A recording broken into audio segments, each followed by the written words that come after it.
Bismillahirrahmanirrahim. Assalamu alaikum. My name is Hassan and today we are going to display long text within cell in Microsoft Excel. Before starting work, it's my request, please subscribe my channel. Thank you. Now back to our work. So there are multiple ways to do this. Now select cell. So we are in home tab and then you see wrap text. So click on it.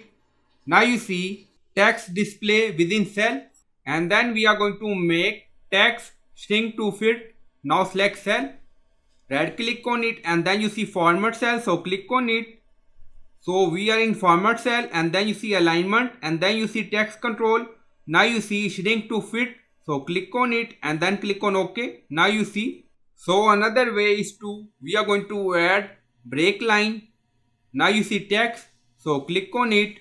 Now you see mouse cursor and then we are going to press alt, press enter. Now you see. So this is our wrap text. This is shrink to fit and this is alt plus break. So I hope you like this video. Please like, comment, share, subscribe. Thank you for watching.